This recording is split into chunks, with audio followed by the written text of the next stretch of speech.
Haemophilia is a type of disease that we refer to as a bleeding disorder, which means that people who have one of the different types of haemophilia are far more likely to suffer large losses of blood following injuries which can cuts, scrapes, surgeries, etc.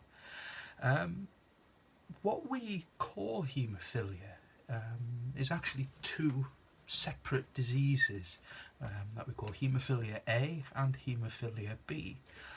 And each of these diseases has the same effect in that it gives an individual who has haemophilia what is known as a bleeding tendency, which, as I was saying earlier, kind of makes them far more likely to suffer blood loss following trauma to their blood vessels, which can cause them to rupture. But what they differ in haemophilia A and haemophilia B is the gene which is mutated or is no longer working in the patients is different. So we are, if you like, kind of the instructions for us is found in our DNA, and it's packaged into these kind of units called genes, and each gene is responsible for the production of a protein, and it is these proteins which are the building blocks and the engines of our cells and all our body systems within us. So if we have a mutation within one of these genes, it can result in one of these proteins, one of these building blocks, no longer being able to work. And that's exactly what we see in both haemophilia A and haemophilia B, in that two different building blocks are mutated. So for haemophilia A, it's a gene called factor 8, and in haemophilia B, it's a gene called factor 9. And both factor 8 and factor 9 play a role in our bodies in something called the coagulation cascade. And it is this coagulation cascade which is able to sense when we've had a cut, when our blood vessels are cracked open and we're bleeding. And this coagulation cascade, once it senses that we've sustained some damage in this way, will complement and will aid in the process of forming a strong and stable blood clot, which should hopefully keep all the blood inside us where it belongs and keep all the kind of outside germs and bacteria, etc., outside where they belong.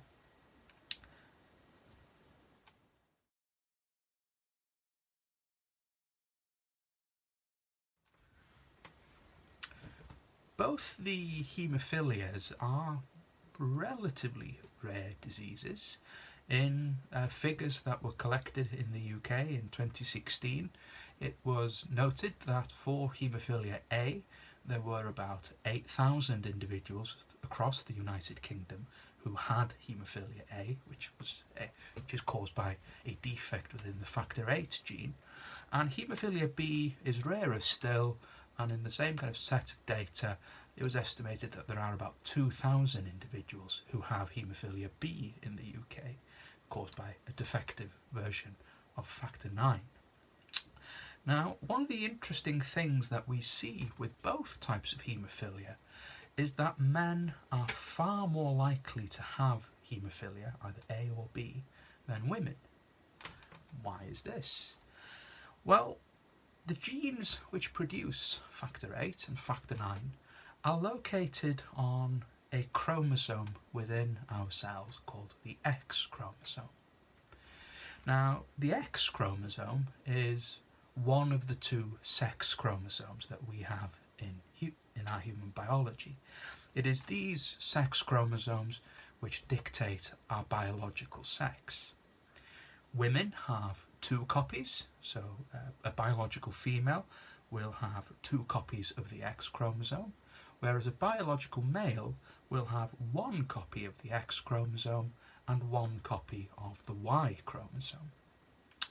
So the reason haemophilia occurs more in men than in women is that both the factor 8 and the factor 9 gene are located on this X chromosome. So if women have inherited a single defective copy of either factor 8 or factor 9, there is an excellent probability that on their second X chromosome they will have a version of factor 8 or factor 9 which works perfectly.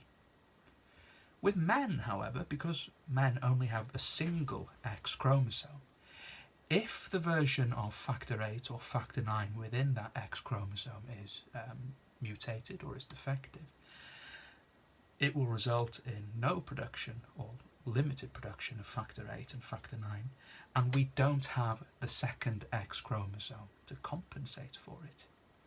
This is why we often see that women are what are called carriers of haemophilia, in that they have a mutant gene which could cause haemophilia, but because of that second X chromosome they don't develop it, whereas the male offspring of those carrier women have a greater risk of actually having haemophilia. And indeed, we here in Britain have a very famous carrier of haemophilia amongst our kind of historical figures, in that Queen Victoria, who was queen during the latter part of the 19th century, was a carrier for a haemophilia mutation, and as a result a lot of her offspring, grandchildren, great-grandchildren, etc., actually had haemophilia themselves. Indeed, the last prince of the Russian royal family, he was exceptionally poor and ill with haemophilia, which had travelled down the family tree from Queen Victoria herself. So it's a condition which can affect royalty and non-royalty alike, but again, men being much more likely to develop and have the disease than women.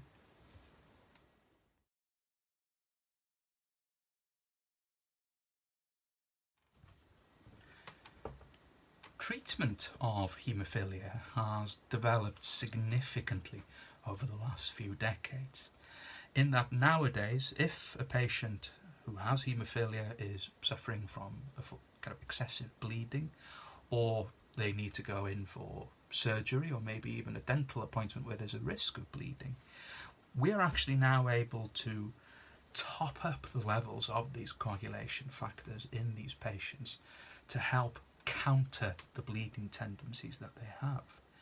We're able to do this because using genetic engineering technology we can actually produce kind of artificial, if you like, coagulation factors.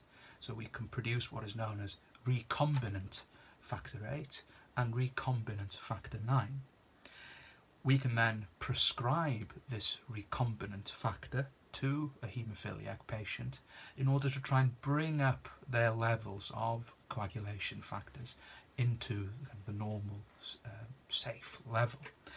This means that their body is able to form clots, and thereby if they start bleeding, their body will be able to form a blood clot and stem the loss of blood.